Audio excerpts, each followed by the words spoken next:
Hello guys, good morning. জুইসেন daily ব্লগে তোমাদের সবাইকে স্বাগত।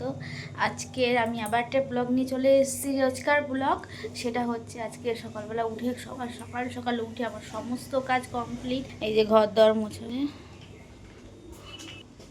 এদিকে দেখো বিছনা গোছানো হয়ে গেছে, পুরো পরিপাটি করে সমস্ত কাজ। শুধু পর্দাটা সরাইনি, বৃষ্টি হচ্ছে বলে, আর একটু রোদ আসে এখান থেকে ঘর গরম হয়ে যায়। তিনতলায় তো খুব গরম থাকে। ওই যে আমার শাশুড়ি মা যাচ্ছে ওই ঘরে, রান্নাঘরে। আর একটা জিনিস তোমাদেরকে দেখাবো, কারণ আজকে আমার রান্না প্রায় কমপ্লিট। আজকে করেছি ভাত, ডাল, আর হচ্ছে চিচিঙ্গা ভাজা।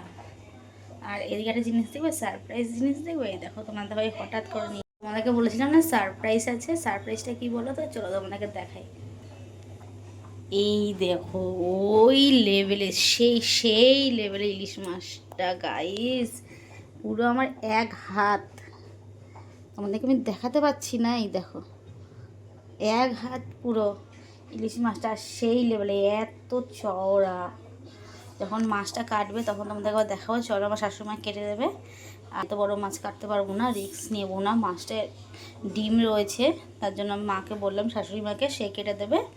তো তিনি কেটে দেবে। তো চলো মাছটা উনি কেটে দিক, তারপর তোমাকে দেখা যাক কটা পিস হলো আর কটা কী হলো। কারণ তোমাদের বাড়িতে বলেই দিয়েছে, তার ইলিশ মাছ দেখেই পাতুরি করতে হবে। তারপরে পাতুরি তো করতেই হবে। আর এখন সে সকালবেলা ভাজা খাবে। আর আমার মেয়ে ইলিশ মাছ খেতে খুব ভালোবাসে ভাজা। আমার মেয়ে কেন, আমার মাও খুব খেতে ভালোবাসে। খুব মিস করছি মা তোমাকে, মামা তোমাকেও মিস করছি। ও খেতে খুব ভালোবাসে, মামা মা। যাই হোক, মা তোমরা যখন আসবে নেক্সট টাইম, তখন এরকম বড় ইলিশ মাছ আবার আনবো। তো চলো।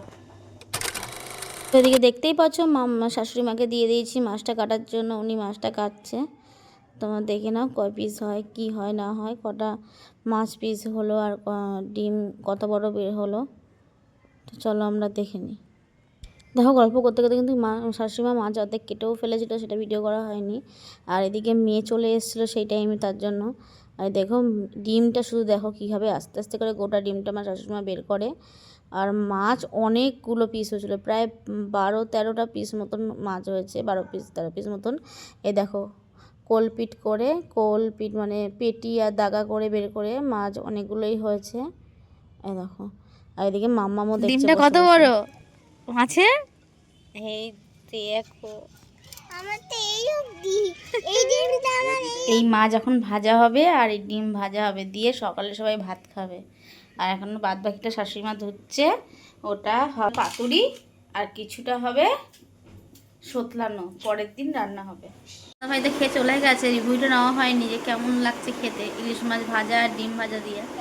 তো মামামকে জিজ্ঞেস করি, মামাম ইলিশ মাছের ডিম কেমন লাগছে ভাজা?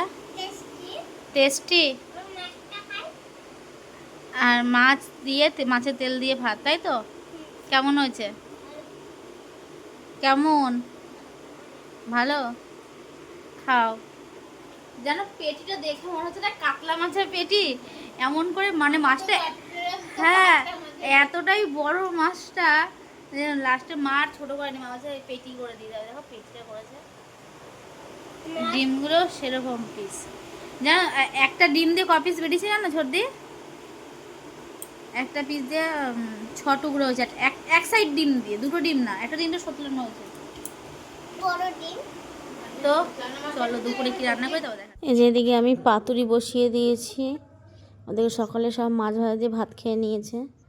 আর আজকে ভিডিওটি ভালো লাগলে লাইক কমেন্ট সাবস্ক্রাইব করে দিও।